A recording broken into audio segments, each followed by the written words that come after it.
Boo, David. Boo, David. Hey. This guy's on his own time. He thinks he runs the place. Well, listen, you know what I mean? Like, you had to wait for the start of the show. And, that's how it goes. You know what I mean? He's got his movies here. He's got his Chucky jersey. This guy just took over. This is Dave's world now that we're just living in. This guy runs solo 1 week, and he thinks he runs the place. Did you guys forget who's the captain now? All right, boys? All right? Hey, come on. Andre, watch your back. That's all I'm saying. I know. This dude, you left, and he's conniving. There's some sketchy things going on in here. Almost knocked over this frame. But we got a great show for today. We got, as you guys can see, a little bit of combine talking some trades that have been going down. There's a little bit of movement going on in the offseason. Some stuff going to court. We got Chambliss news, right? We got the Indiana situation as well. So we want to dive into that. A lot of interesting kind of conversations around that. NBA check-in with Gravis. Gravis is joining the show today. Is Gravis joining the show? I didn't know this. I don't think Gravis is joining the show, but if he does, he will be somewhere. Well, that was a mistake on my part.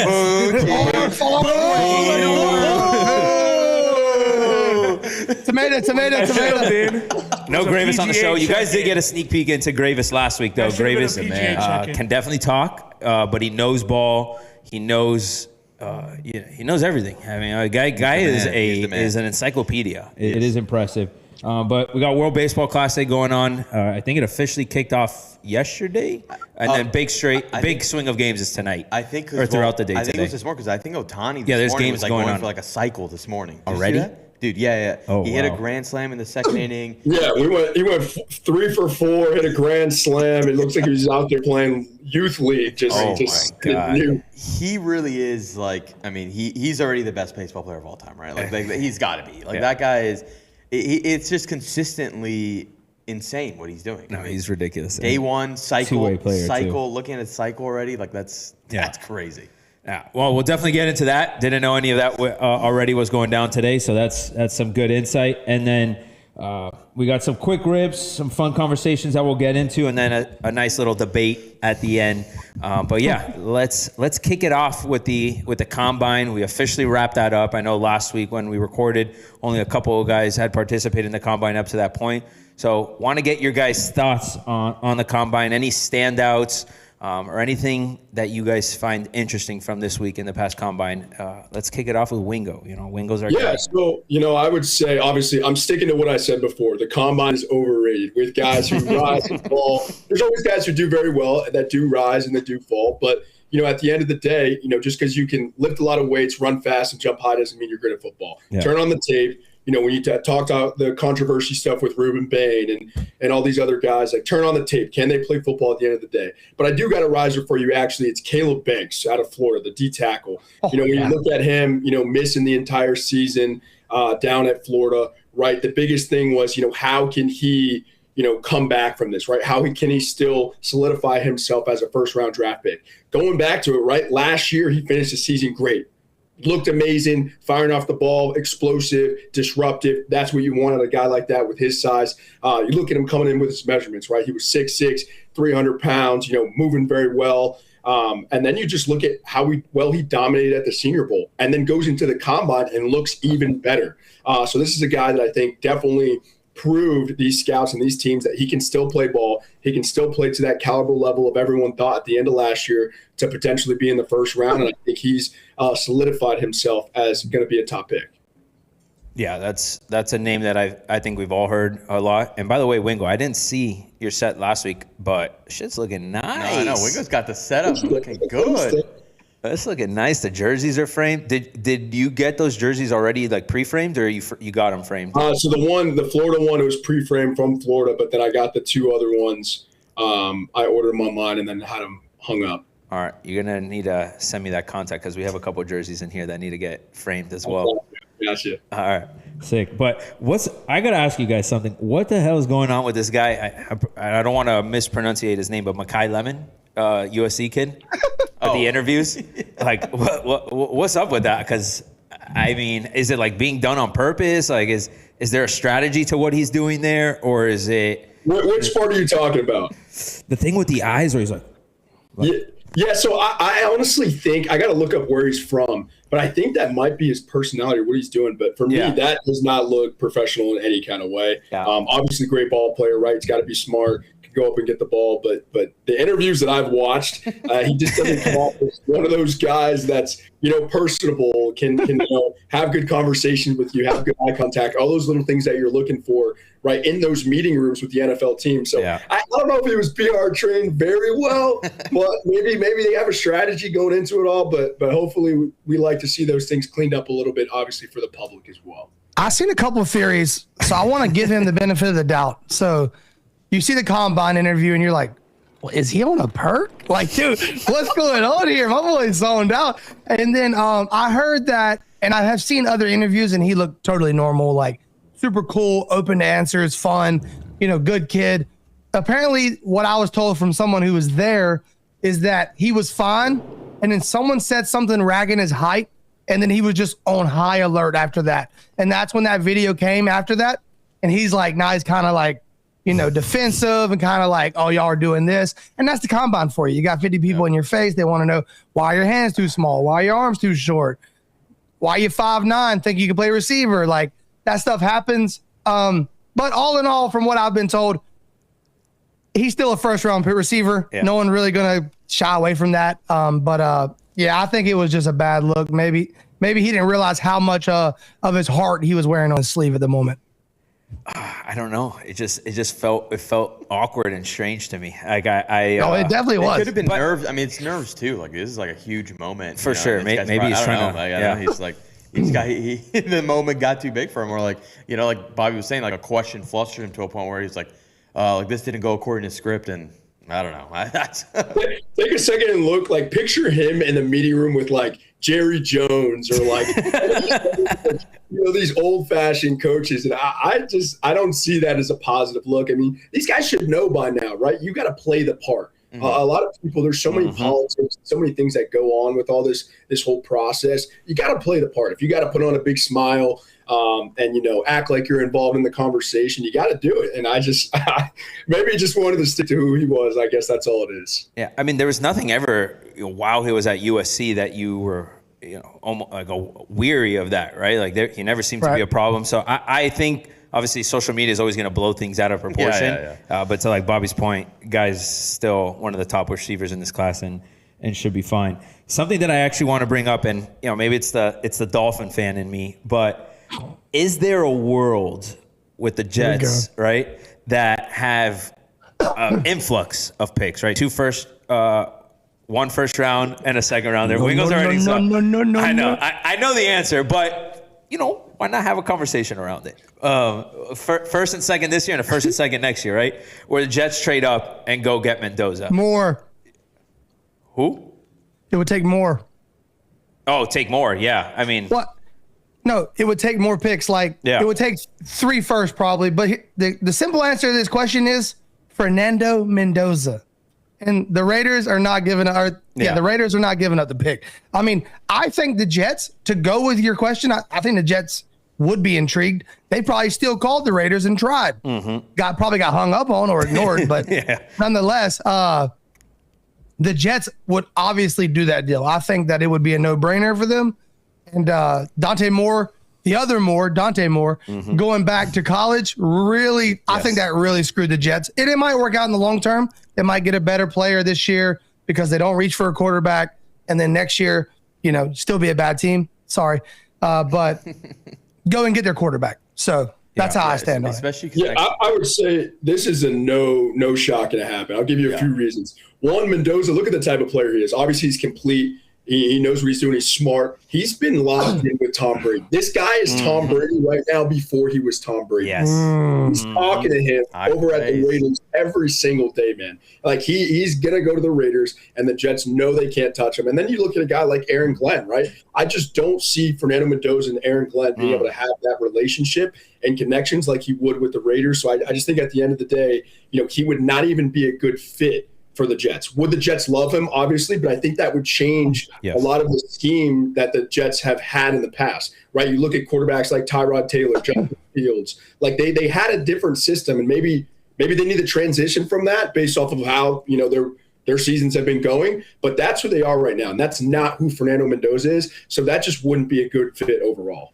Yeah, well, you know who is like that, Wingo, and kind of piggybacking on what Bob was saying. I can see the Jets making the move for a Kyler Murray, right, 1-year deal. And if that doesn't work out, then, next year's draft class is very stacked. And obviously, hypothetically, if it doesn't go well, they're probably going to be a high draft pick anyway. And maybe next year's probably the better year for the quarterback because, this year it's Mendoza than everybody else, right? So I can see, the betting odds are saying that Kyler, I think the Jets are the favorite to land him. So, it kind of fit into that system Wingo's talking about. So I can see them making that move and then, punting quarterback to next year. Yeah, I could definitely see that. But how about the boy Tua? He's not going to go to the Jets? Oh, please. I beg. Dude, I'm hoping and praying, son. I'm on my knees begging for the Jets to He's undefeated against the Jets, so, Watch him go to the Jets, and the Jets end up, being positive at the end of the season, and Tua looks that would be the most Dolphin shit to ever happen. That would happen to us 100%. Y'all are forgetting one part. It's the Jets. Yeah, I know. Also, to add to Kyler Murray, last I heard, I think the Vikings are going to be in on Kyler Murray. I saw that too. I think the Vikings are a great fit for him. Me too. McCarthy hasn't been healthy. He needs a veteran guy, right? He had one, but he needs a veteran guy to help him out. And that fits that offensive style, right? Kyler Murray can move around a lot. JJ McCarthy likes to do that. Both really good quarterbacks, but with the injury prone with McCarthy, I just think, they got to have some kind of protection there. 9, dude. That's 9's team, man. That's 9's team. Which brings me to my next point. What do they do with JJ McCarthy? Now somebody can trade for him. Maybe, he's a stopgap guy for a team like the Jets who, probably not winning much this year and kind of just needs somebody to take the handle. If he turns out good, cool. If he doesn't, no big deal. We'll go get our quarterback next year. Yeah, the other interesting name too, quarterback wise, Daniel Jones. What was the tag that they put on him? Transition tag, right? I think it's only happened one other time in the NFL, but basically the Colts will own the rights in, but somebody can offer a contract. You think anybody tries to go after Daniel Jones? Is that the tag they put on Lamar back in the day when no one went after Lamar? Ooh, I don't know. I thought I read something that that transition tag had only been done once before. It only had been done once before to another quarterback. And maybe it was Lamar. I think it was the quarterback. I don't know if it was Lamar. So the catch with that is you think it sounds simple, like, why did no one offer a contract? Why is no one going after? But the thing is, you can agree to a deal with him. Right. But then you have to return them back like 2 first-round picks. It's like an insane setup. It's wow. That's why no one goes after Lamar. It's not because they didn't want Lamar. It's that you have to give Lamar $50 million a year, and then you have to give the Ravens 2 first. It's like, man, that's a lot. That's a lot to invest. It was something like that. There was a loophole that was like, it's a booby trap. It sounds awesome, but it's not really reality. I'll tell you what, though, for Lamar, I would have done that. Daniel Jones, another story. I'm not doing that for Daniel Jones, especially coming off. And by the way, he had a great year, right? But coming off a pretty big injury. That's I think it was his Achilles. So, I don't even know how healthy he's going to be going into the season. Yeah. So, I don't see anybody going after him, but, crazier things have happened. Yeah. Outside of that, there have been actual trades that have occurred, right? We saw DJ Moore, I don't know if that was yesterday or earlier this week, and then McDuffie with the Chiefs. What are your guys' thoughts on that, right? David Montgomery too. Our boy Pooch, good way to pull that out. But I think that the big one, obviously, I think is DJ Moore, right? At least for me. Obviously, Trent McDuffie, stud of a corner. David Montgomery, interesting, right? Because Lions have always run with that 2-man system out there and just 2 different styles of backs. But did Josh Allen finally get his guy? I think so. I think DJ Moore is, a complete player. And when you look at some of the stuff over there in Chicago, he wasn't the main receiver, right? They were trying to get it other places. Obviously Chicago did have a great year. Ben Johnson and Caleb Williams ended up, finding a way to have success. But, looking into the season, you have to have these conversations with, these coaching staffs and find out, hey, what is your plan going forward here? And if that's not the plan that your whole team and surrounding circle wants, okay, that's where we then go and look into other options. And you look at someone like the Buffalo Bills who are looking to take that next step. Finally, Josh Allen can, win it all or get close to it. DJ Moore is definitely the guy that I think can do that for him. Now you have a number one wide receiver to where you can go to the ball to. Because I think the biggest question this year for the Buffalo Bills was, who is the number one wide receiver, right? Is Keon Coleman going to step up? Is Shakir going to step up? Who is it going to be that he can constantly go to and it not just be James Cook out of the backfield and trying to get mismatches with backers? So I think that provides definitely a level up for the Buffalo Bills. I think also, Yeah. I mean, go for it, Bobby. I was trying to figure out who represented DJ Moore. I couldn't figure out why that would be such a great signing for the Bills. But anyways, he's getting paid. He's getting a lot of guarantees. No, it's great. Money. It's great. I mean, the Bills, obviously, we all know the Bills have looked for a playmaker on the outside to go with Allen. I think Allen does a lot of off script, so DJ fits that mold a lot. Yeah. Where DJ's the kind of guy that can get around with you. After, I'm not trying to be disrespectful. DJ's a lot of more of a gadget to me than a refined route runner. So he does a lot better, I think, with a Josh Allen. He's not always going to be on time and exactly where you need him, like maybe Tua or McDaniel would need. But he's a guy that can get around, play some backyard bullshit with you, make explosive plays. You can get him in the screen game. Just get the ball in his hands and he makes plays. Also, I want to correct myself real quick because I was wrong about just so we all understand. The transition tag is just a 1-year tender. It's you get right to a first refusal. For 5 days, you can match any offer that player gets, and you get no compensation if that player leaves and you don't match the offer. Oh, okay. Good find. The transition tag. Thanks, GPT. Needed that. Yeah. I think something interesting, though, with the DJ Moore situation is the chemistry that him and Caleb had last year, right? Like that offense thrived, right? I mean, we saw the impact Ben Johnson brought in there and Caleb Williams kind of evolve last year. I'm curious how they supplement that, right? Odunze obviously was huge for them. Draft, right? They got receivers, man. They got receivers. They also got Luther Burden. Yes. That kind of took a step up this year too. Yeah. Like that offense is full of playmakers, right? So like, And they got Tight ends. but did you say something? I did say something. I said they got good tight ends. They got Colston Loveland. Oh too. yeah. No, they have a ton of weapons. Komet. So, but that's why like I think the DJ Moore trade is a win-win for him and really the Bills and the Bears because I mean the Bears already have a ton of weapons. Right. They can, if they want to, they can go address and get another guy. The Bills needed a guy like this, and DJ Moore now is looking like he probably will be the wide receiver one in Buffalo. Like I know Shakir had a great year, but he's more of like a slot guy. For sure. I think it's a great fit. Unfortunately, but yeah. I mean, let's see. I mean, we talked last week. Josh Allen is on my Mount Rushmore of losers. So, so I don't know. Let's see if DJ Moore can be the one. It's him. Connor McDavid. What did the Bills give up to get DJ? A second. Yeah, that's what I was going to say. That's probably the biggest loser of the whole deal is they had to give up a second-round pick. I didn't see DJ Moore getting a second-round pick, but good for the Bears. Yeah. I think the Bears got the second-round pick. The Bills got a fifth in DJ Moore. Okay. Yeah. That's pretty damn good. Yeah. I do also, not to like move off of DJ Moore, but I do really want to talk about the McDuffie one. Yeah. No, let's talk about it. I was just gonna say, I have a question big for you one. guys I think about I think that one's a huge one in the sense of like, I mean, obviously that's great corners are very hard to come by. Yes. And like, you know, the Rams continue to do this, that they continue to They don't give a crap about their fucking picks. They don't care about their picks, picks. bro. Yeah, exactly. Like they don't care about their picks and they just keep moving first round picks like they're nothing. And it's working for them, right? Like I think it was Shefty who tweeted something like this. It was like the last time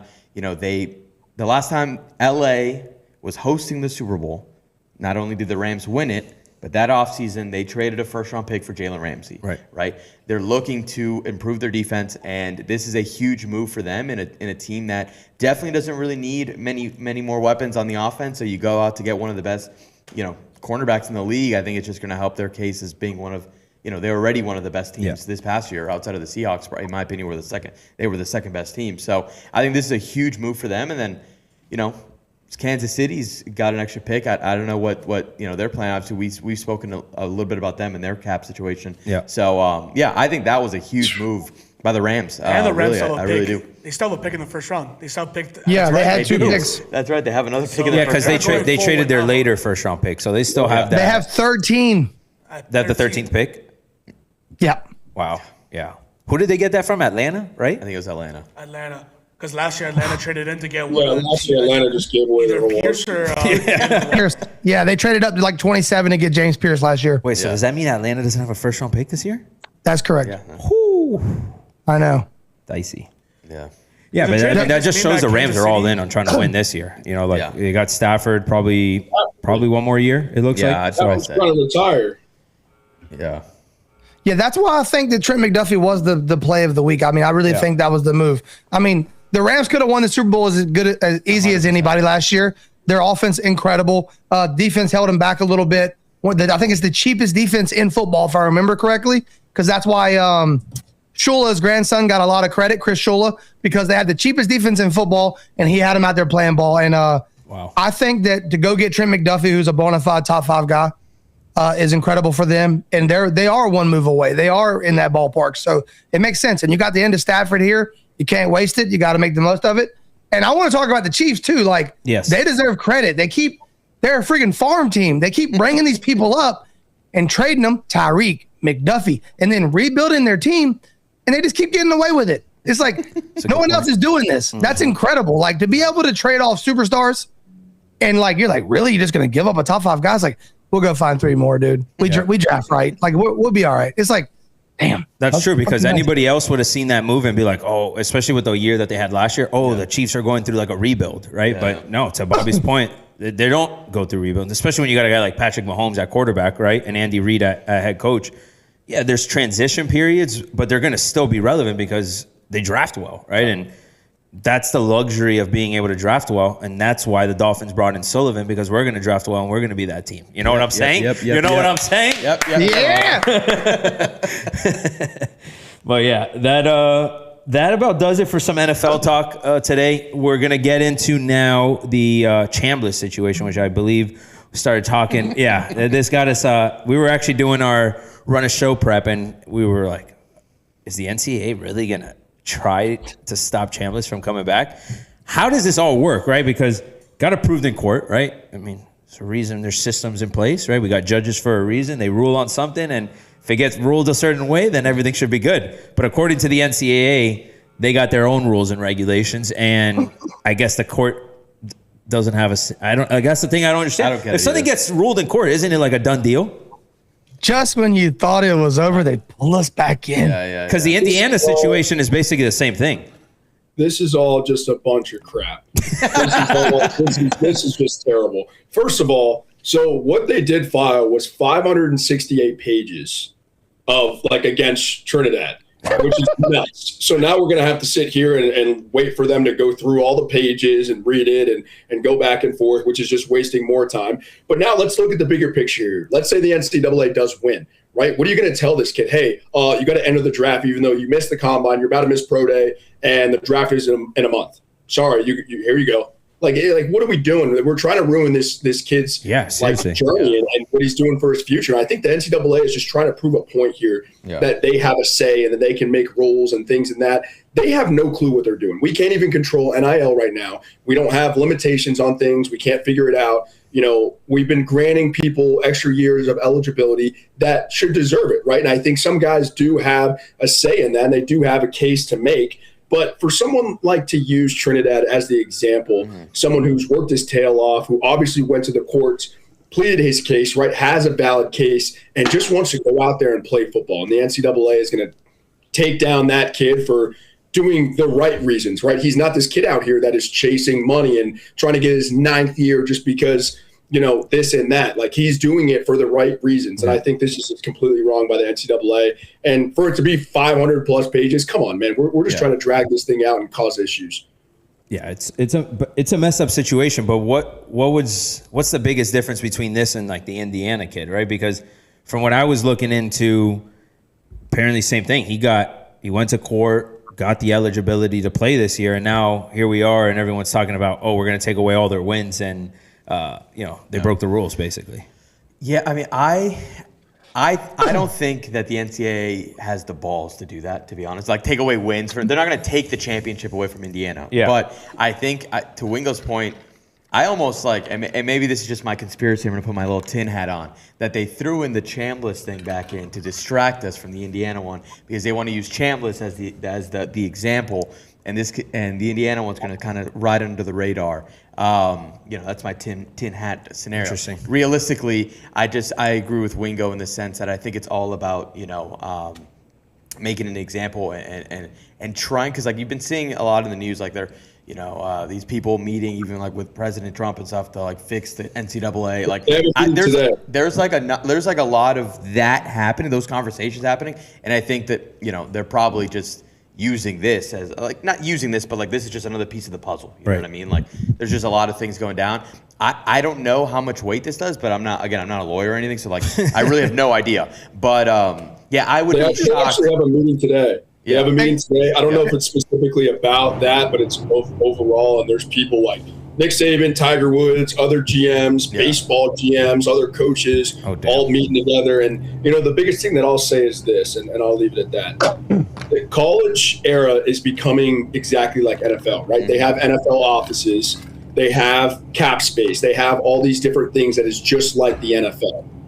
The NFL also has an NFLPA where people in the NFL have a say on things and they have a board and a trust. College football needs to do the exact same thing. There needs to be advisors of people who played college football and then those who are still currently in college football, all in the same room, being able to make decisions and give their points, give their reasoning so that we can come up with these rules and vote on whatever it may be. Because at the end of the day, it cannot be a dictatorship where the NCAA is just saying yes and no to whoever they want, and then you have the courts coming in here and coming in there. There needs to be a trust, exactly how the NFL does it, to where guys can come together, they can plead their case, they give their reasons to why or why not, and then we just go from there. Yeah. Yeah, I mean, it's a pretty simple system at the end of the day, right? Because here we are. Imagine Chambliss just went and had to sit in a courtroom for God knows how long, go through that whole process to then win, and then the NCAA is just like, nah, we're not going to let that happen. Not so fast, my friend. Like, it's messed up. It's messed up. Yeah, it is. It really is.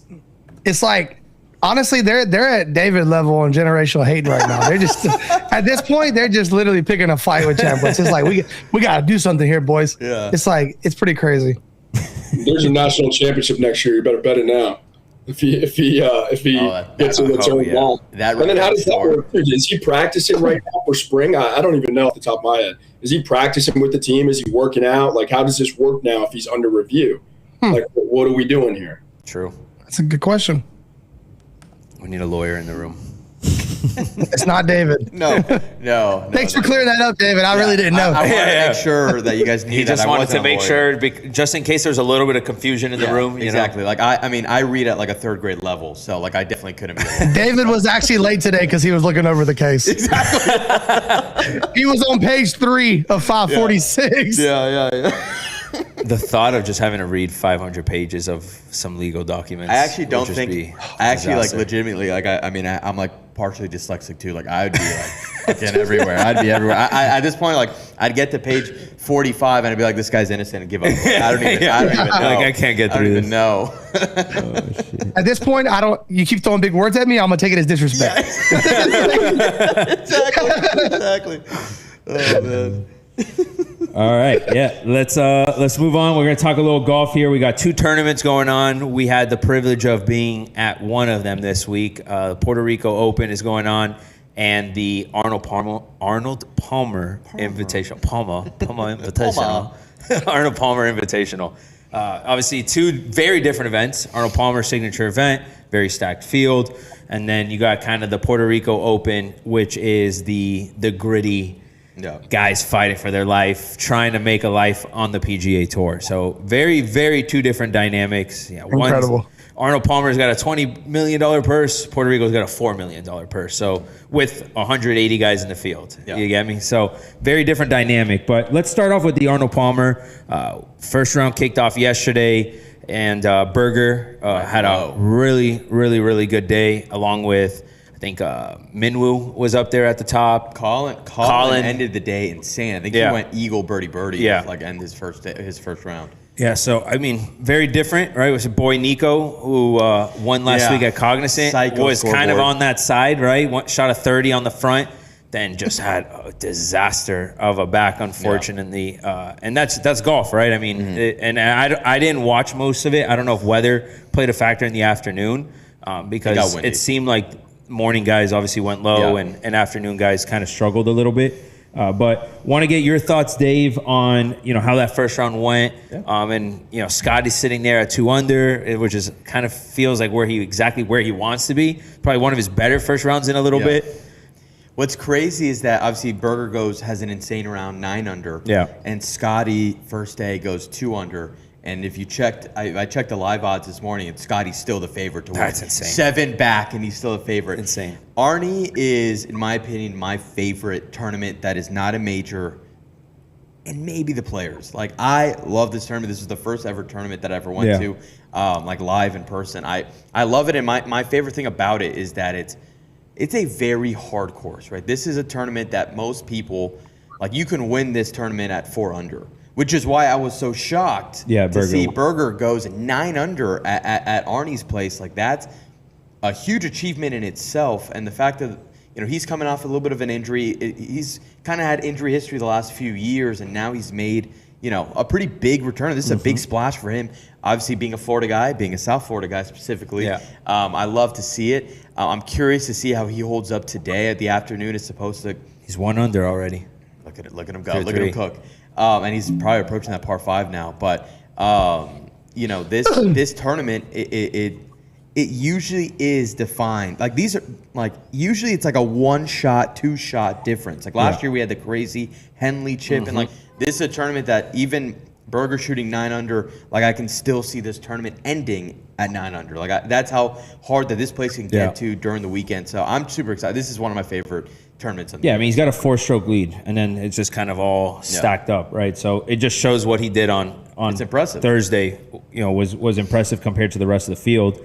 But there is a name that is climbing up the leaderboard right now, and his name is Sahith Theegala, baby. Here he comes. Here he comes. Let's go. Where the hell is he? He's 3 under, 5 under for the tournament. Here he comes. But these tournaments are always electric because, anybody can come up and get hot, right? I mean, you got guys like Ricky Fowler who are playing well right now. Cam Young, who finished the season strong last year. Our boy, the Chili guy, was really high on Cam this year. Oh, we got breaking news. Hold up. Pause the golf talk. Bobby, what do we got? Dude, Sully is not done. Sully is not done. The Dolphins have just released All-Pro kicker Jason Sanders and Pro Bowl fullback Alec Ingold. Whoa. Wow. Whoa. I have a statement to say from that because I got to retract what I did say a few shows ago about the Dolphins. Because you look at a guy like Alec Ingold, who is a full-time, captain, leader. Walter Payton Man of the Year. Maybe they're just going younger. They're just changing the whole kind of concept of the entire offense, defense, special teams, everything. Because Alec was a guy that I did not see going anywhere. No. Now, why would they do that? I don't know. Why would they do that? No, I'm sorry. That was just it's like the wing horse, like the. Oh. Why would they do that? That's I'm like, do I not know something? That's living on Twitter for the past, as it's long as Bobby and I have been there. I knew it immediately. Yeah. I just saw the fingers go up. I'm like, that's wing horse. It's I mean, I think Wingo just nailed it. It's nothing personal. There's no reason to waste anybody's time, right? We're in a rebuild. Right. We're going younger. We all know this. Ingold's 30, 31. Go be free. Go find success. Get on a team that needs you and go compete. Like, there's nothing wrong with that. I think, in reality, is that goes a long ways. Wingo can attest to this. If you're an agent and obviously some cases your guy wants to be placed, so you don't want to be cut, obviously. But if you're respecting people's time and you're letting them go before free agency starts, to go have the time to get in there, find a new team, not get passed up, not have to wait till August. I mean, you can respect that. And I think that goes a long ways with a relationship to agencies and other things. Yeah, I'll tell you what, if you're getting kind of just released or whatever to go have the opportunity to be in free agency, thank God. Because who wants to wake up or, be in the middle of a workout and get a phone call and be like, hey, you're leaving Miami and you're going to play in Buffalo, or you're leaving and going and you had no idea. Great point. Tell your wife and kids you got to pack your stuff and get up out of here. So So I think it's definitely, the better thing is to be released so you can test the market, see where you're going to be available, see what the money looks like, the deals look like, and have options of what teams would be the best fit for you. Yeah. Damn. Alec Engel, man. I like that guy a lot. He's a good dude. Love Alec. Hate to see Alec go. Friend of the Dive Bar. So appreciate Alec. That was like our second episode ever. Alec Ingold. Also, like Jason Sanders makes a little sense. Yeah. The young kid Riley Patterson played great last year. He did.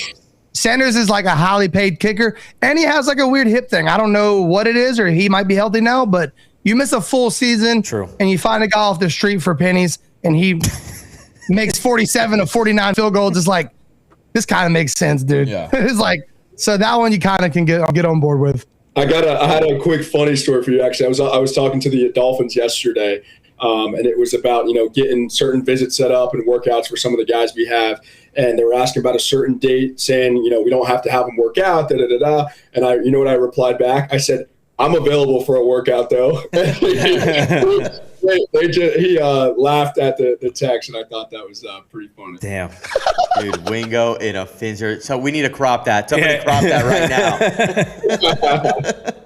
That would be electric. What would we do though if that were to happen? How are we going to do the GBD show? He's not going anywhere. We would have to we'd have to mic you up on the field and just No, we'll move the studio to the Dolphins facilities. We'll shoot from there, so we don't have to go anywhere. That's the obvious answer. Exactly. I love it. No, we'll clearly outbid him. I mean, obviously. Get real. I love it. But yeah, real quick, we'll wrap up that golf talk. Puerto Rico Open also this year. We got to interview John Daly Jr., which was pretty sick. Yeah. He is the future of golf. Obviously, a very similar to his dad. Legacy, yeah. Yeah, very similar guy. I don't know if you saw his post round press conference yesterday.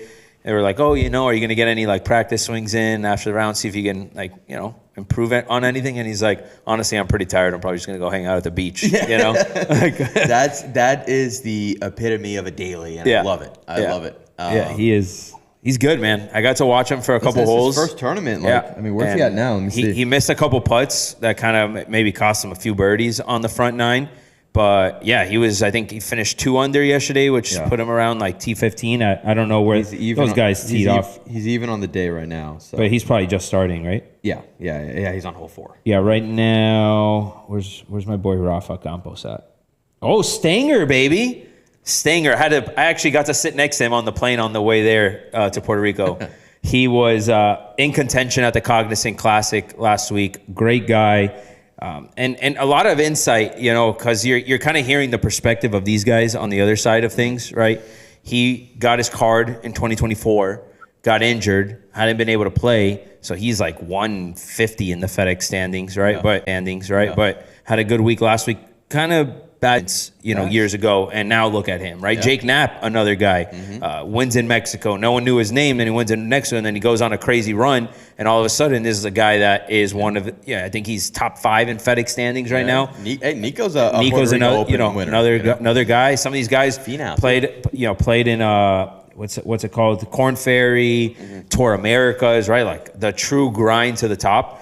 So I think these tournaments are always interesting to see, and it is good to see that these guys have, another opportunity to go, because they might be able to play in the Players next week if they win this week, Exactly. So it's a life-changing moment. It's huge. But yeah, that's about it. Let's talk some World Baseball Classic. I know you said Ohtani had a day today. We saw the Aaron Judge speech.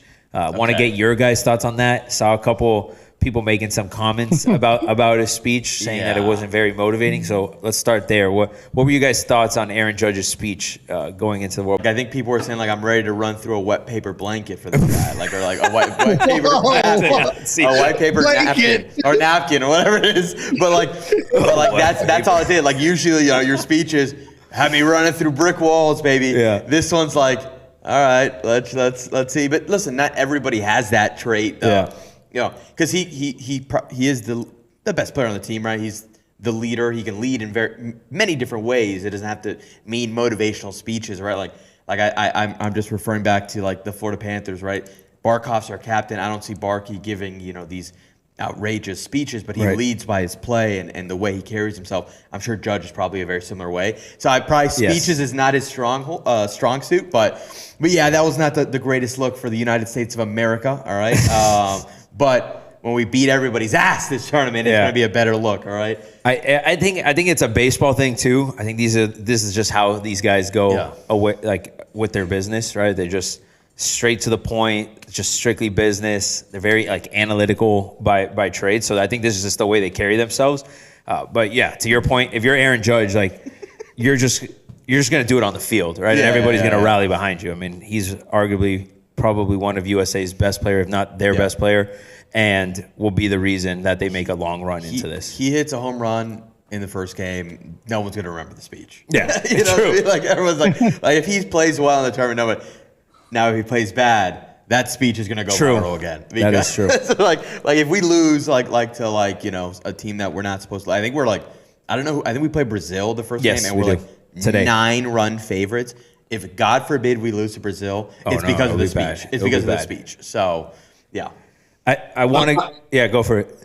I was just going to say, I think this is right. This is something new, and we talked about it of just having the opportunity to represent, you know, your country and all these different things. You know, I was watching it on, you know, ESPN, and I looked up. They were talking about the speech, and then it just panned over to Shohei Ohtani just being a dog. And I think that just took away from everything. It spooked me a little bit because you got a guy over here who looks like he's playing Little League baseball, hitting home runs and 5 RBIs and just going nuts. And then it kind of transitioned straight from the speech. But, you know, I think he's got to give us something. And this is the opportunity, and this is what the fans love to see, right? This is the moment we've been waiting for, right? Get to play against country versus country, and you got to give them some small kind of snippet. So hopefully our play today is able to, you know, contradict that interview so that we can move forward. But we got to give them something. When this is such a big stage, I think it's just something that we got to give the people what they want. Yeah, true. True. Like it's more for us than it is for them. Yeah, Japan won 13-0 today. Venezuela and Netherlands are playing right now, and it's 1-1. That's interesting. It's only bottom of the second. Graves is probably locked in. Venezuela's got a good team. Obviously, Japan's got a really good team. Yeah. And then you got Puerto Rico, obviously, historically is really good, but they're missing a ton of guys there. And then, to me, outside of U.S. and Japan, right? That was a championship last time they had this. I think the DR, man. The DR is stacked. Yeah. The DR is stacked. And I don't know if you guys saw those clips of the exhibition game against, yes. Was it the Red Sox? I forget who they were playing. But did you guys see that video of like the DR fans? They were going crazy. They hit a home run in one of these exhibition games. You know, they were playing the MLB teams, right? Like MLB B teams, basically. Yeah. And, bro, you would think that they just won the World Series, bro. The place was going absolutely insane. Yeah. Insane. So, I know DR plays here Sunday in Miami. This Sunday? Yeah, against, I forget who. And then Wednesday, they actually play Venezuela, which that is going to be absolute mayhem. The people are in the stands with the little... Greatest. I think the tickets going for like fucking insane. $400 right now to watch. Yeah, I heard it's expensive. We need Gravis. We need Gravis. He's not going to be here, so we could just walk in with that big Venezuela jersey. Yeah, exactly. And they'll let us in. How's our ticket? But yeah, the World Baseball Classic is a special like energy. If no one's ever gone to a game, I can't emphasize enough. I mean, I don't even know. Are we the only? What cities in America have World Baseball? Is it just us? No, I think this year they expanded it. I think I have the Texas. USA is playing in Texas and Houston. Yeah. Okay. Sick. Yeah. So if anybody has a chance to go, it's in your hometown or you happen to be there, I can't emphasize going to it because it is like a World Cup type atmosphere. Yeah. It's pretty sick. So it looks like it's got Miami is hosting Pool D, quarterfinals, semis, and championship. Yeah. Houston, Texas is hosting Pool B and quarterfinals. And then international sites. Puerto Rico's hosting games and Japan is hosting games. games. Yeah. Shit, I didn't even realize Japan was hosting games. Mm-hmm. Yeah, no, it's sick. But yeah, I think it's Japan, America, and the DR, I think would be the favorites to win it all. The DR stacked. All right, let's get into some quick rips now. Some cool topics, fun topics, interesting topics. However you guys want to go about it. But let's start off with Logan Paul calling out NFL guys. Current and former NFL guys are engaging with Logan on this, right? I think he's offering $1 million to NFL pros if they beat him, and he swears that he'll beat all of them very easily. Unless you're Le'Veon Bell, where he was just like, nah. Unless you actually know how to fight. You know how to fight, yeah. What do you guys think on that? Did you see the first interview that he had with Tom Brady? And I think that's where all this started. Yeah. This is just he knows what he's doing. He's a smart guy, right? He knows how to do PR. And this is marketing. He's the ultimate marketer. He's very good at what he does. He's very successful. But Tom Brady, man. Tom Brady, come on. He's talking about, this guy wins 7 Super Bowls. And I guarantee you that was drafted up well before they had that interview. Yes. He was like, hey, you got to end it with something saying, hey, 7 Super Bowls. He thinks just that. And that blew up everywhere. But, I mean, I think, when you look at him, right, he's doing a great job in what he's doing. Yes, he is an athlete. Yes, he does some pretty cool things. Challenging some of these fighters and some of these guys. I would say, you got to be a fighter to be able to step in that ring. It's hard to take, just an everyday athlete and say they can fight. But, some of these big guys in football and these other sports, I don't think he would really have a chance. But, the other topic that they brought up during that interview was, Tom Brady mentioned, oh, hey, that's cute that you jump from the railings of, WWE and some of that stuff. That's cute. Yes, that is a talent that you have to learn, right? That is something that anybody can't just go up and do. But looking at some of these other athletes and to try and say, you're comparing yourself to the big-time football players or the big-time basketball players, these are two completely different things, right? You cannot even compare yourself to someone who's constantly running into 350-pound dudes and just doing all this crazy stuff to jumping off a ring for a fake, jump off the bungee and fake fall over. Come on, man. Hey, what are we doing? Wingo, if offered, would you accept it? Take on Logan Paul. Absolutely. Absolutely. And I love the controversy stuff. Oh, $30 million to fight Mike Tyson or $30 million to fight, let's say, whoever it is, Ronda Rousey. Throw me, I'll do anything. I'll get knocked out in the first round for $30 million. Yeah, I was going to say, as Wingo's representation, we can't afford to pass this up. So Logan, hit me up. We'll make it work. Yeah, I would get knocked out in the first round for $30 million. Embarrass me all you want. I'd get knocked out for like $100,000. I don't know, man. The hospital bill alone might be $100,000. Oh my god! What was it they got? I'll be lying on this couch. I think it was $80 million. Which one? Oh yeah, which one? Nothing surprises me. Yeah, it's nuts. Yeah, no, it's ridiculous. Like you said, he just knows what he's doing, right? Like the Tom Brady thing was for sure scripted at some capacity, right? Because this is where it all started. He said that he could beat anybody in football or some shit like that. Like he could compete on the field. Like he's just as good as athlete. And then he called out Saquon too, saying like, I could do that. And then he tried to recreate the moment. I'm like, brother, no one's running at you full speed. That's 300 pounds, and you don't have full pads on. Cool. You're an athlete, 100%. He's an athlete. He just step up and just knock his ass out. I know.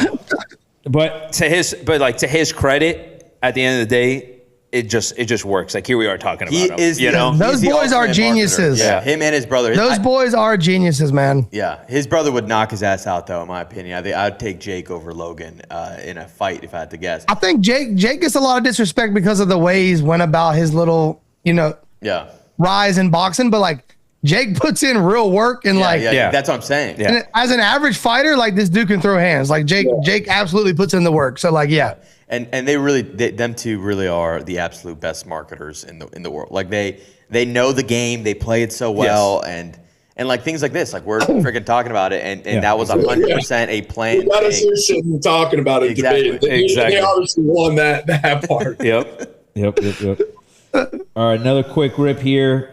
Kind of I don't know how to transition on this one, so Yeah, I don't know if I save it for last or do I put it right in the middle of the two. Especially when you're like, we've got some fun topics here. I didn't want to say sad, even though this is sad. So Yes. you know what? I think that's a good transition. Lou Holtz passed away. Was it this week or last week? This week. Yeah. So obviously wanted to bring him. He is an icon. But I'll let you, give some words of wisdom, words of encouragement. Well, the thing is with Lou Holtz, I mean, he really is one of those college football legends, right? One of those college football legendary He's coaches. Pioneer. Exactly. Pioneer. On people's Mount Rushmores. 100%. And he's somebody that's still, still involved, right? Still giving his takes and commentary as we've gone. And it's funny. I mean, he almost basically started a little rivalry with Day, the guy from Ohio State. And yeah, man, he is like Bobby said, he was a pioneer. He's been around for a long time, and he is a legend. He is a legend, national champion, multiple time coach of the year. He really is. And obviously in the college football space, I mean, if you're a college football fan, I'd be shocked if you don't know who Lou Holtz is. You know what I mean? So his impact will be, he's left a big legacy. Yeah, the legacy is what people, if you're a current coach, he's a person that you're like, I want to replicate what he did. Yeah. Any words from the boys on Lou Holtz? Any memories, thoughts? Yeah, I would just say, when you look back, there's going to be a lot of people from that past generation that are going to pass away. And I think it's important to remember what they did for the sport, what they did for the culture, what they did for, you got to realize these coaches that you mentioned, like Ryan Day, right? Mario Cristobal, like these guys are trying to model after what he did. And you may not have grown up watching him. You may not have grown up seeing his success in the 80s and 90s and 2000s. But, really take a deep dive and take a look at what he did and how he was able to do it and the structure that he had. He was part of that original building, going out there and just dominating caliber football. And I think it's important just to, have a realization of just understanding the magnitude of effect that he's had on college football as a whole. Well, Yeah, I think my dad is a huge Notre Dame fan. So when I think of Lou Holtz, I think about the graphic we got below. Like Notre Dame only. I don't picture him anything else. I mean, he coached everywhere. NC State, South Carolina. Arkansas, but when I think of Lou Holtz, Notre Dame. Me too. I mean, as soon as it broke, 2 minutes later, my dad was texting me, man, lost a good one. That's a legend right there. Like Lou Holtz, that's what he is though. Like even to like our fathers or whatever, like you just know him, Lou Holtz, legend. Facts. Amen to that. But yeah, legacy has been left behind, and unfortunate legacy for a California basketball coach. What a transition. Jesus Christ. I don't know how else to transition here, boys. I don't know what you want me to do here. I love it. You want me to do the transition? Lou would be looking over and being like, "This is not how you want to be." I'll tell you that. Yeah, exactly. But this California coach who coached at he was an assistant coach at Cal State when this investigation began, but he was accused of leading a double life as a coach and as a full-time pimp.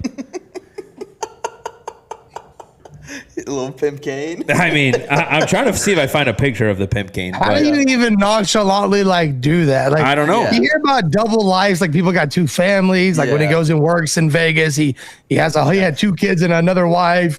Like you hear about these things, but how do you truly come to work every day, well put together, coaching kids, caring about their futures, and then clocking out and I was wondering why he left every night in a mink jacket. It didn't make sense.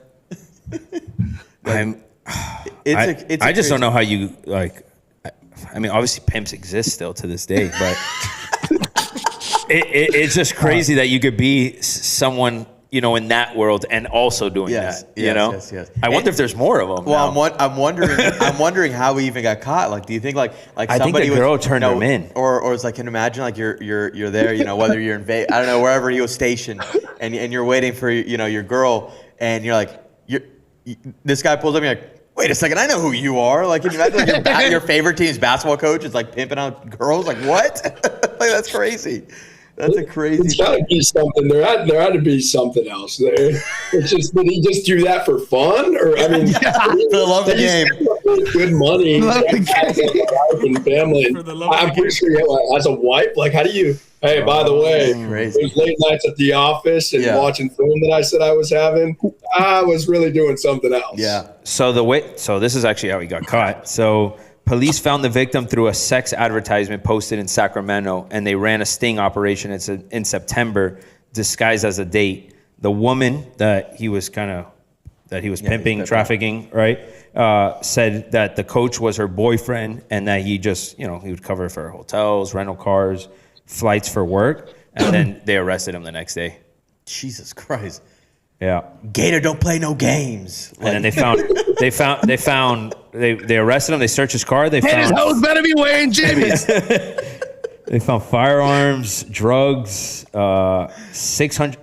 Oh man. Imagine Jesus, that guys, this team is getting dark here. Actually. Oh God. Oh my Lord. Yeah. I'll say you guys can find the Hold article. on, Online. let me straighten my face up. I don't want to be laughing on the real. No. Yeah. If you want to find more information, there's an interview from the New York Post that gets deeper into it. How dark are we saying, like on a scale from 1 to 10? Like 9.9. Oh God. Read it. All right. Read it. It's our job to report the news. All right, I'm just reporting news here. They searched his phone and they found 600 photos of children under. Okay. Oh, never mind. Yeah. Never mind. We can move on. We heard We can move on. We've heard enough. I told you 9.9. No. Like- We've heard enough. Yeah. That is, yep. So, don't be like that guy. Safe to say, fuck that guy. Yeah, seriously. But that news was brought to us from Pooch, actually. So now I don't know what to think. Thanks, Pooch. It's the transition. Jesus I mean, Christ. it's crazy. It's a crazy story. It is a crazy story. It is Yeah. a crazy I story. think that's like a Someone freaking- like in sports, like Yeah, that, yeah, doing yeah, something yeah. like this, insane. We World's are a crazy boys. And listen, we're big J journalists, all right? Like, there's nothing we can do about it. Like that, it's just nothing we can do. We're just reporters at the end of the day. Yeah, exactly. We're We're Just sharing some news, sharing some news with We the talked boys. about the cartel last week. Yeah, exactly. Exactly. In other news, We got more news? sorry, go ahead. No, we got news? No, I was just going to say the Bills just released Taron Johnson, who's probably one of the best nickels in football. Yeah. So that's a pretty big move. That is. I feel like there's a lot more movement this time of the year than there usually is. A lot of big Dude, names, too. I've seen so many. I can run through a bunch of stuff that's like dropped since we've been live. Like apparently, right after we talked about the Chiefs rebuilding or whatever, they say that they're the leading favorites for Kenneth Walker now. Wow. AJ Brown apparently is the Chiefs. Oh, wow. And they do need a running back. I think that's actually their missing piece. Is like you got to be able to take the weight off Mahomes sometimes, especially now that like the body's he's got an injury under his belt. You don't want to put him in those spots. AJ Brown apparently should be traded very, very soon. Yeah. And the Patriots are prepared to throw a bag at Alec Pierce. That's Wingo's boy. Yeah. Well, actually, Bobby, funny you say that because I think that the AJ Brown used there was two teams linked. Were the Patriots one of them, right? It's the Pats and somebody else. People make the Vrabel connection a lot, and I think that the Bills were apparently one of them, and they went the other direction. Yeah, the other one to monitor is the Max Crosby one because Max Crosby, obviously massive name, one of the best defensive, ends in football, and his. So if you follow like the gambling odds, they've been jumping all over the place. The Cowboys were the favorite at some point. Then there was somebody else. I know the Bears are in the running for him. The Bears were the other one, and then it's kind of been fluctuating, but it's looking like there's actually. There's movement of him and obviously how last year ended, how they kind of they said he was injured and then kind of rested him. And he was also then posting videos of him playing basketball, be like, no, I want to play type thing. It's kind of a weird thing going on with him. Yeah. But dude, anyone who gets him lands an absolute monster. So I'm curious to watch him. Hey, so they're talking about, AJ Brown having the opportunity to go to the Chargers. What then happens? What then happens to a guy like Keenan Allen? Right, who's on his last few years, a guy who obviously still can produce, who is that bigger wide receiver. They also have Quentin Johnson, who's another big body, young. So like he gets injured a lot though. Send my boy Lad McConkey to. That's kind of a Chargers thing. The Chargers are up there with the Dolphins and other teams with the injuries Or something up there. Yeah. Also, right. I caught that Wingo, by the way. I caught you a little. I'm on to you. I see your intentions. I see your intestines. And I see the bacon and eggs you ate for breakfast this morning. Okay. Hell yeah. What movie is that off of? Who's got it?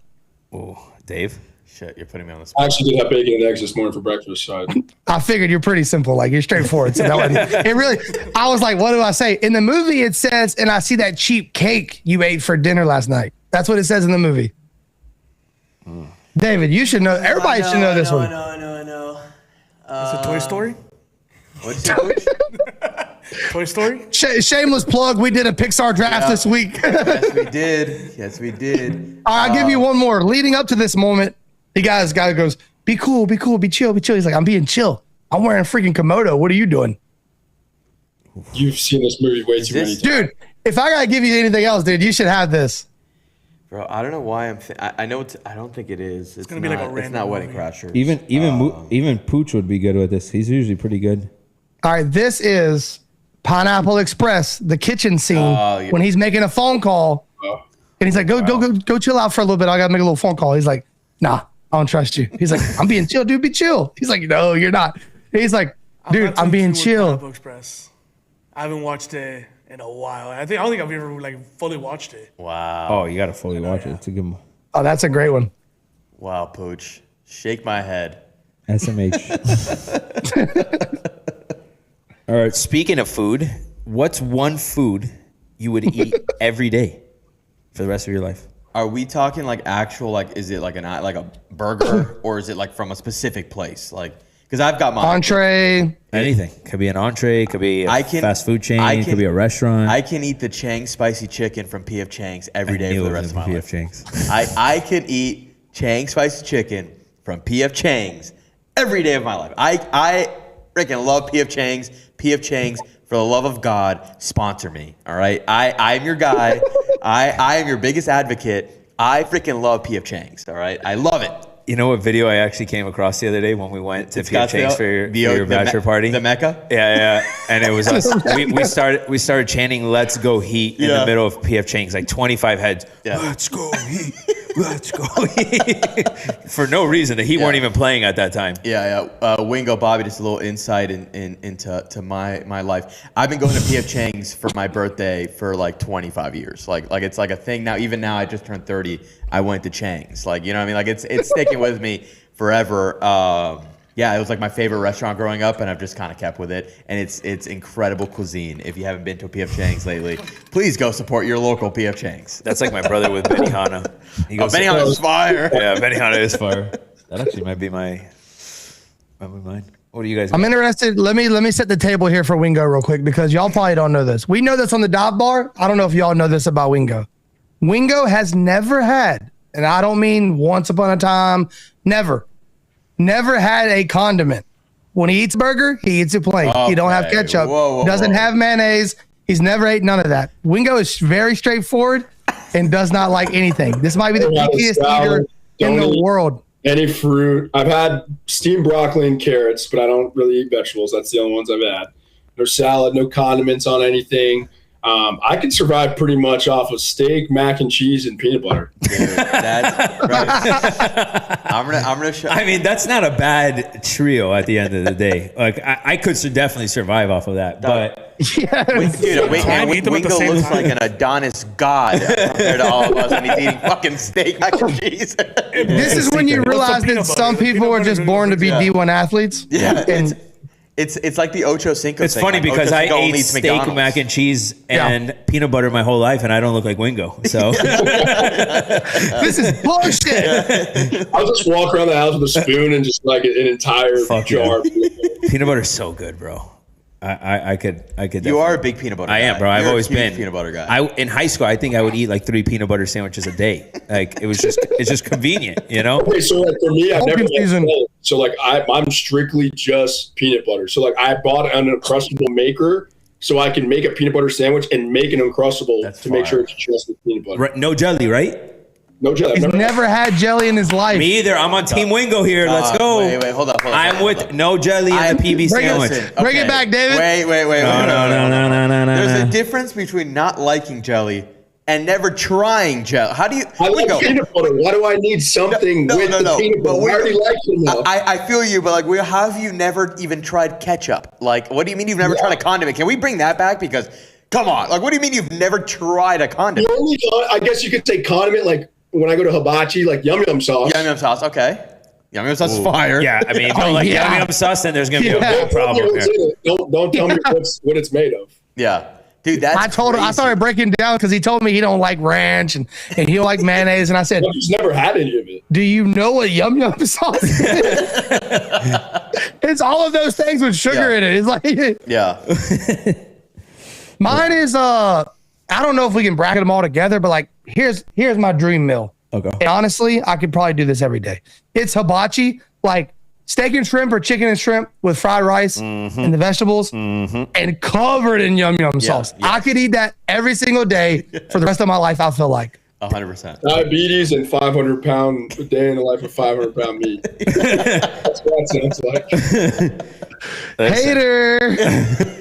I'm with Go Bobby eat on some that. peanut That's- butter, bitch. Wingo would eat that and lose 10 pounds somehow. Okay. No, I go crazy. I go crazy at hibachi. I will eat. I get no noodles, double. Like, so I'll give you this. On my official visit at Florida, we did hibachi, and I had Dan Mullen's card, right? So gotta go crazy. I got 4 chickens, 4 steaks, 4 things of rice. I got 2 things of scallops, and what was the other one? I think there was one more. And I ate like 2 plates at the restaurant and took 2 plates home, and then ate it that night after we went out and everything when I got home at 3 in the morning. Jesus Christ. That's fire. That is fire. No sushi? No sushi rolls? I actually just had my like first sushi like this year. I just started eating sushi. Did you like it? But only like one kind though. What was it? California A roll? I think it's I think it's Dragon the roll? I think it's the rainbow roll or something. From Yeah, what? pretty From where? straightforward. Sushi sake. Oh, okay. yeah. All right. I didn't have sushi till way late in life. Like I Me too. Me too. Maybe I remember I tried a California roll as a kid. I thought that thing was disgusting. Yeah. And then Texture, dude. The texture Yeah. was awful. I mean, mind me, still, I don't even eat California rolls to this day. But Yeah. I mean, there's significantly better rolls than California rolls. The first time I ever had sushi, I ended up in the hospital.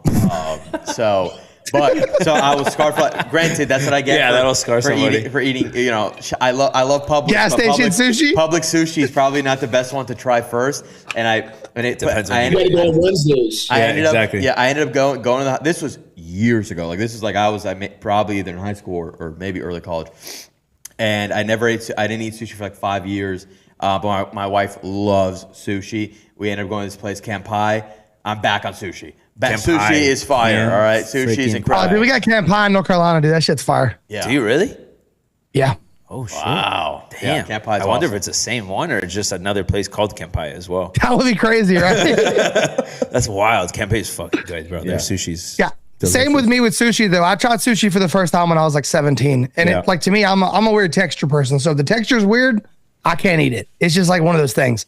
And the seaweed wrap or whatever like threw me the hell off. I'm thinking it's like I don't even know what it is at that time. At the time, I just thought it was like all raw fish. So I'm thinking that's some kind of like fish skin, and I'm like, hell no. Fast forward like 3 years later, I'm buying like 3 rolls at a time. It's like, dude, sushi is amazing. Sushi is elite. Yeah. I'm in that same boat, probably either. I don't know. All you guys said exactly probably what I would pick. I'd pick peanut butter, sushi, or hibachi. Those would be my big 3 for sure. I'm a big burger head too, but I'm I think sticking. I love Yeah. burgers. Yeah, burgers. Like, Are A good smash burger. I feel like I Yeah. get tired of the burger though. Andre's a hot dog kind of guy. No, I love I'm dogs. not. I I'm love- actually a burger over a dog guy all day. Me Do too, you but eat hot dogs, I love, Wingo? I love a good glizzy though. I'm a dog at the ballpark though, all day, every day. yeah. Oh yeah. We got to do one of the 9 beers, 9 dogs, and 9 innings. I did that shit. Andre did it. I did it. That's why he's scarred from didn't it. go well. Bro, my last dog, I forget, right? I finished the dogs and I had to finish half a beer, right? Yeah. Yeah, but the Marlins didn't make it to the bottom of the 9th because I had the lead, so they didn't have to play the bottom of the 9th, so I didn't get that extra half inning. So I was trying to chug that last beer, bro. That shit, That's a I could bad already idea. feel everything right here. That shit just came here, and there was like the little hot dog cup. Just fucking right there, right in the cup, bro. It was rough. But I'd do it all over again. So let's do it. Let's do it. Dude, real quick, 300 total people watching across all platforms right now. Hey, thank you for tuning in. Thank you for everybody tuning in. Hey, as we always say, watch it however you enjoy watching it. We do not mind. We do not. As Stephen A. Smith would say, we do not care. We don't care. But don't forget to head over to YouTube. Always hit that like and subscribe button. It helps the boys grow. Absolutely. Helps us get more eyes on the product. So guys being dudes on YouTube and of course Twitter or wherever else you like it. We don't mind. We like you tuning in wherever you find it most convenient. But always show the boys love. Gotta also hear what you guys gotta put your thoughts on what your food is too, because we want you guys to engage in the debate and hear. And who knows, maybe we take a lucky fan to 9 beer 9 dog challenge with us. When the USA game plays down here. Yeah. Oh, we gotta go to that game. Yeah. But Wingo says no ketchup, no condiments. Yeah, no ketchup for Wingo though. Yeah. No, that's gonna be the That was my question. Wingo's gonna try a condiment with us. I actually did the 9 beer 9 dog challenge with I did nothing on the dogs. That's the move. Like honestly though, towards the end I should have done it, bro. Those dogs started tasting terrible. You realize what a hot dog is by 9 of them. You need to pick up the palates. Yeah. You need like a little ketchup or mustard on there just to spice it up. Yeah. All right, dude. Don't sleep on a sauerkraut dog either, though. I don't think I've had one of those. I'm just getting hungry at this point. Yeah. I'm actually starving, dude. I'm starving. Dude, my wife was cooking breakfast sausage and eggs right before we started. This is bullshit. Yeah, it's a like a what is it? What's the word? Sensitive subject at 1:20 p.m. Yeah. The boys are getting hungry. I'm hungry. All right, Never let's go to the store when you haven't ate lunch yet or while you're hungry. Yeah, exactly. All right, let's wrap it up with our dude of the week. Cool Cat approved. There was a lot of options out here, but we had to bring it back to our boy Nico Echavarria, winner of the Cognizant Classic last week. Wingo couldn't. No, I think I was the only one there on Sunday. So I was there on Sunday. Got to see Nico win in a crazy fashion after Shane Lowry collapsed. Yeah, to say the least. I mean, Nico played well enough to win. Yeah. But Shane looked like he was going to run away with that tournament. Then 16-17, go double-double, and Nico gets the birdie on 17, and the rest is history. So shout out Nico. Shout out an incredible win for him. Got him into Arnold this week. Got him into, well, he was actually already in Players, but into the Masters this year as well. So huge. I mean, anytime you play yourself into the Masters, you deserve to be the dude of the week. Yeah. And he also, especially big time, which gave him some extra bounty points for dude of the week. He was on the Foreplay pod this week, and we see the clip drop. And Dave's actually the guy that saw it. See him repping the Tranquilo Golf shirt on the Foreplay pod, representing the boys. Which that was a shirt that I forgot that I gave to him. I gave it to him when we did the pod live at Waste Management, and just like whatever. Appreciate you. Here's a tee. Whatever you want to do with it. Yeah. I mean, it's your decision. But it was in his hands. Then fast forward a year and a couple months later, wins. And what is he wearing on his first pod after? Stay tranquilo golf fucking shirt, bro. Yeah. That is an absolute dude. Nico is that guy. And he clearly was waiting to wear it until he won. So that's what makes it better. Tranquilo effect right there. That's the tranquilo effect. Now we need if Daly wins this week. Then we got something here. Yeah. Then we can go to I don't know. We can go to your boy Vic. Hey Vic, you haven't won in a while. Hey. Last 2 guys we've interviewed have won. Hey. Listen, I mean that's my I've got a list of white whales, obviously, in terms of guests. In the golf space, that's a 1-1. Victor Hovland. I mean, if I get Victor Hovland on the show, it's I don't know if you get better than that, dude. I might have to retire on top. Yeah. That's a pretty good one for you. Who do you guys dream guest? I've got a whole list, but if you had to pick one. Mine is Gronkowski. Who? Rob Gronkowski. Oh, Gronk would be great. Gronk would be great for this show specifically. Love that. Yeah, you got to think about you got to think about how well that show will do as well. Yeah. So it's not just mine has changed a lot over the years because we've done cool stuff. Like, as y'all know, you do something, you're like, man, that's actually a lot cooler than I thought it would be. Like, I want to do more of that. Dude, honestly, just for the hell, because I know it's going to be incredible clips, it's going to do numbers, and you're not he could cook me and I wouldn't care. It'd be so awesome. Dude, I want to sit down with AB at some point. Dude, who doesn't? Who doesn't? Yeah. Right, you can laugh and I'm doing 10K, y'all can laugh. Yeah. No, listen, I'd talk to AB facts.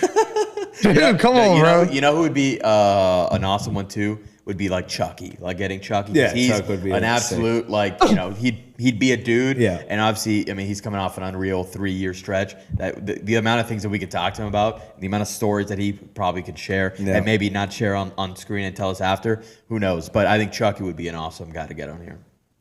I don't know who it would be for me, to be honest. I'm like sitting here trying to think. I don't know. I got to think on that. Because I don't know if it would be an athlete or it would be like, a celebrity. Yeah. I mean, I think I figured it out actually. Especially in our realm and what we do. yeah. I mean, it's got to be Dan Marino. That's what I was thinking. Yeah. That's Marino. Marino would be Ricky sick. Williams, always Dan sick. Marino. Yeah. No, Dolphins legends. Dolphins, for sure. yeah. I mean, listen, if we're talking just like movies, I'd obviously love to have Tom Cruise or The Rock on. Right. You know what I mean? Yeah. That would be classic. Jesus Christ. Yeah, dude. Well, let's just say me and Andre are one step closer to Tom Cruise after Super Bowl week. Yeah. I'll just leave it at that. There's a picture to show it. Yeah. Bob, you don't remember the book The that we were holding? Oh, yeah. Which we won't mention. Yes. No. I'm trying to think who else. I mean, Yoda. Like, yeah, I'd love to have Yoda. Dude, I mean, it'd be like if talking golf, like Tiger Woods, obviously, like John Daly for this show would be insane. Yeah, would like be the electric. Father. Like, Yeah. There's a lot of cool freaking dudes. No, there's a ton. That's why if I had to narrow, it's tough. It's tough. Yeah, if you talk about like celebrities too, like that just opens it way up. It's like, dude, I can name off everybody. So Yeah. All right. Well, I guess we'll work on getting one of these guys on the next one. Wingo. Wingo here, your director and manager of Yes. Weston Services. Oh, man. it's crazy. All right, boys. Well, any final thoughts? Any last words before we tune off? The only thing I want to say is I didn't realize this because I usually look at the YouTube too when we're live. Here lately, I just been locked in on the conversation. Dude, the chat has been going crazy. Shout out to Joe and Gabe. Joe had the Pineapple Express reference, and Gabe thought you were crazy for the PF Changs. But there's a lot of good stuff in here. Now that I'm scrolling, it's like, man, I really wish I was looking at the chat because they were like on top of every topic. Let's go, chat. Let's go, chat. If you're late to the chat and you weren't live in the chat, keep the chat rolling.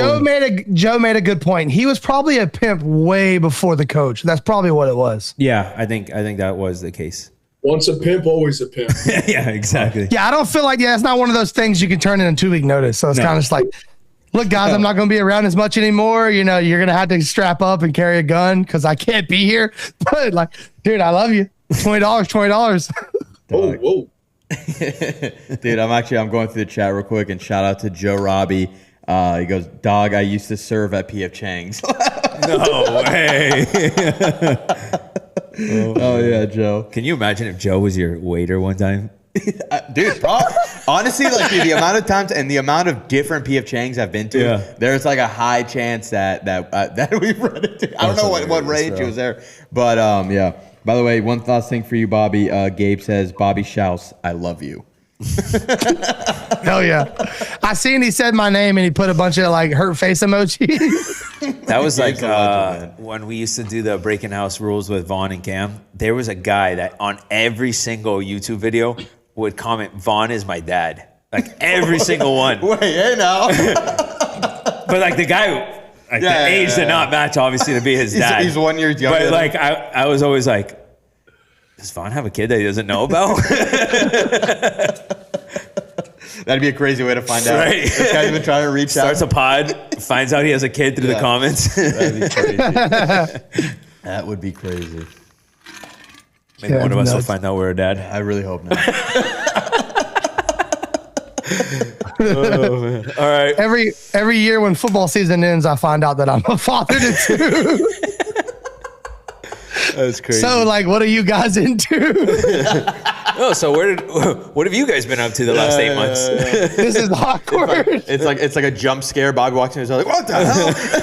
I don't remember you looking like that. Oh man. Fucking mustache. Where the hell did you come from? Hey, speaking of family, though, I gotta put it out there, dude. Your boy's leaving for the Caribbean starting tonight. Yes. Oh, tonight. Yeah, he fought. Well, I'll fly down to Fort Lauderdale tonight. Are you seeing the boys? Yeah. I don't know. No, he's not. We need to get Bobby in the freaking studio. I put it in the stratosphere. Hey, I put it out there in the stratosphere. I ran it by Wingo's ear. I ran it by David's ear. Joe knows, but you can never. Joe's just a busy man, so I'm not even, newborn and stuff like that. Because you leave on the cruise Saturday? They leave on the cruise tomorrow, yes. okay. The Bills just cut Curtis Samuel, so. Wow. Oh, they're making moves. Yeah, there you go. DJ Moore in, Curtis Samuel out. Who represents Curtis Samuel? I feel like that might be Rosenhaus. All I know is that Wingo needs to get his extra room ready. I can put up your details. Yeah, Wingo, get my guest room ready, dude. I got two kids and a wife, and they like cinnamon rolls, bitch. Look at Wingo. You're going to let him say that, man? I'm baffled. I figured I'd cut the chase. You got to get ready for your hosting. Go So on Netflix and look up the documentary Poop Cruise. I hope that's what you're. Oh yeah, that shit's crazy. Cruise? Oh, Yeah. Watch that as you're getting onto the cruise tomorrow. Yes. That's fucked. Yeah, John said I should let my wife watch. What's the movie where the ship flips because of the wave? Titanic? That's an iceberg, you moron. Jesus Christ, David. Hey, David, I see why you don't have these guys on your show. No, it's like ascending or something like that, some crazy word like that. And they're on a ship, and this tidal wave comes. It just wipes the ship over. Good talk. Star Gerard Butler. I did hear that there's some icebergs in the Caribbean now, so yeah, you might have a Titanic 2.0 down here. Boys, I'm worried about there's way bigger fish to fry in the Caribbean these days. I'm not worried about none of that. What is going on in the Caribbean? Not the Caribbean Pirates? Specifically, but you never know. Hold on. Pirates are a big threat right now. Yeah, the pirates are going crazy. Hold on. The Poseidon. The Poseidon. I have never Heard of that. It's got Anne Hathaway, I think. I'll watch it. That's enough. Wingo. Hell yeah, Listen, Wingo. it features a rogue wave capsizing a luxury liner on New Year's Eve, forcing survivors to climb up to the hole. Okay. Wow. Seems like a must watch. I'm gonna add it to the list. Yeah, so we're gonna watch that tonight, right before we get on that bitch. Perfect. And then you can follow it up. We're gonna be hyped. Yeah. All right. Well, I think that about does it for today's episode. Appreciate everybody for tuning in. Make sure to like, subscribe, share, comment. Anything else that they? Well, let us know if there's any topics that they'd want us to debate. Any debate of the week. Any guests? Send them in. Yeah. Yeah.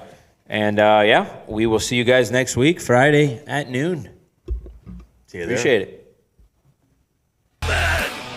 Start.